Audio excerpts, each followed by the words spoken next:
అనకాపల్లి జిల్లా యలమంచిలి గుర్రపు సత్రంలో బాబు షూరిటీ మోసం గ్యారంటీ కార్యక్రమంలో పాల్గొన్న యలమంచిలి నియోజకవర్గం సమన్వయకర్త కర్ణం ధర్మం శ్రీ యలమంచిలి మాజీ శాసనసభ్యులు ఉప్పలపాటి రమణమూర్తి రాజ్యసభలో ప్రసంగించారు.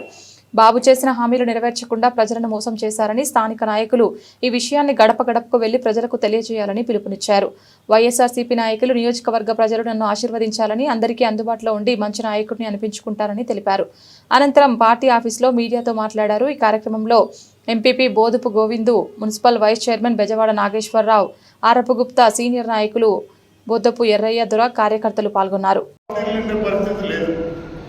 అందువల్ల మన వాలంటీర్ వ్యవస్థ తీసుకొచ్చిన తర్వాత మన కార్యకర్తలందరూ కూడా పూర్తిగా నిరసించిపోయారు. అందువల్ల మళ్ళీ ఒకసారి పనిచేయండి. జగన్ గారు కూడా హామీ ఇచ్చారు, మీ కార్యకర్తలందరినీ కూడా చాలా నెత్తి మీద పెట్టుకుని చూసుకుంటామని చెప్పి హామీ ఇచ్చారు. అందువల్ల తప్పగా మాట అంటే మాత్రం జగన్మోహన్ రెడ్డి గారు, రాజశేఖర రెడ్డి గారు ఏ విధంగా ఉంటారో అదే విధంగా ఉంటారు. ఈయన కూడా మాట అంటే మాత్రం మాట తప్పరు, మనం తప్పరు.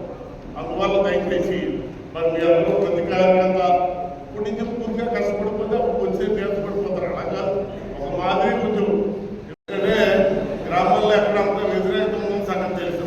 అందువల్ల పంచాయతీ ఎలక్షన్ కానీ లేకపోతే మండలాలు కానీ ఎలక్షన్ పెట్టే పరిస్థితి లేదు. అందువల్ల ఏదేమైనా మరి ఇవాళ మార్చుకుంటే మార్చుకుపోయారని ధర్మశ్రీ గారు అంతా చెప్తారు. మరి దాన్ని మన ప్రజల్లో తీసుకెళ్ళాలి. ప్రజలే తెలియదని కాదు, అందరికీ ప్రజలు తెలుసు, మనకంటే తెలియదు కూడా. అందువల్ల మన ప్రజల్లో తీసుకెళ్ళి బాగు చేసే మోసాలన్నీ ఇవన్నీ ఎత్తాలన్నారు. ఇవే మా బాధ్యత ఏంటంటే ప్రజా సమస్యలని కూటమి ప్రభుత్వం చేస్తున్నటువంటి దుర్మార్గపు, నిర్లక్ష్యపు, నిర్లిప్తతో కూడుకున్నటువంటి వాళ్ళ ఆలోచన సరళి మార్చడమే ప్రధాన ప్రతిపక్షంగా మేము ప్రజల తరపు నుంచి ప్రశ్నించవలసిన బాధ్యత మాకు ఉందనే ఉద్దేశంతో ఈరోజు బాబు షూరిటీ మోసం గ్యారెంటీ అనే కార్యక్రమం యలమంచిలో పెట్టడం జరిగింది. ఈరోజు కూటమి నాయకులు 3 పార్టీలు 6 గ్రూపులుగా ఉండి ప్రజల సంక్షేమం కోసం ఆలోచించేలేదు కాదు కదా, ఆధిపత్య పోరు కోసం తపన పడుతున్నారు తప్ప అయ్యో హామీలు ఇచ్చినటువంటి అమలు చేయాలనే ఆలోచన లేదు.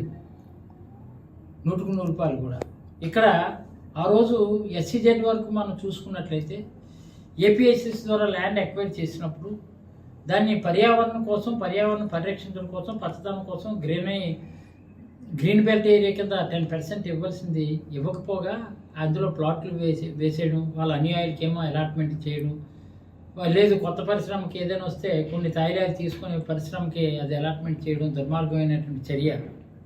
1.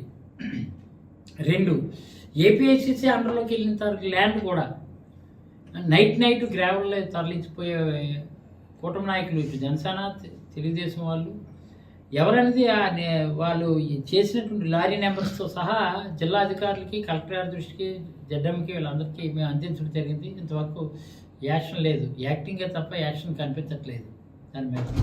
అంచేత ఇలాంటివి మానుకోవాలి. డెమోక్రసీలో మేము ఎంతవరకు ప్రశ్నిస్తాం గట్టిగా, మరి ఎందుకు నిర్లక్ష్యం వహిస్తున్నారని ప్రజల తరపు నుంచి మేము అధికారులు నిలదీసాం అనుకోండి, ఇది బలైపోయేది అధికారులు తప్ప అధికారులను ప్రలోభ పెడుతూ చేస్తున్నటువంటి వెనకాతలను తెర వెనుక ఉన్నటువంటి నాయకుల తాలూకా పేర్లు బయటికి రావు. అంచేత వ్యక్తిగతమైనటువంటి దోషణలకి నేను ఎప్పుడు కూడా విరుద్ధం. వ్యక్తిగతంగా నేను ఎవరిని చేయను, కానీ ప్రజలకు ఒక మాట ఇచ్చారు, ఆ మాట ఒకటి పోషించుకోలేదు. ఇదివరకు ఎందుకు 1500 ఆడబిడ్డ నిధి కింద 1500 రూపాయలు ఎవ్రీ మంత్ 1500 రూపాయలు ఇస్తానన్నారు. ఎందుకు ఇవ్వలేదంటే ఆంధ్రాని అమ్మేయాలంట. మరి ఆంధ్రాని అమ్మేయాలంటే మీరు అబద్ధాలు మేము నమ్మేయాలా?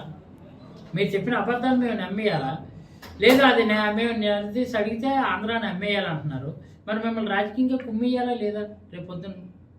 అంచేత ఇవన్నిటికీ జవాబు చెప్పాల్సిన బాధ్యత చంద్రబాబు నాయుడు దగ్గర నుంచి స్థానిక శాసనసభ్యుల వరకు ఉన్నది. కాబట్టి ఎట్టి పరిస్థితుల్లో కూడా మీరు ఇచ్చినటువంటి హామీలు తూచా తప్పకుండా అమలు చేయవలసిందే. అమలు చేయకపోతే మాత్రం ప్రజాక్షేత్రంలో ప్రజల తరపున మిమ్మల్ని నిలదీస్తూ ఈ పోరాటం ఆగదు.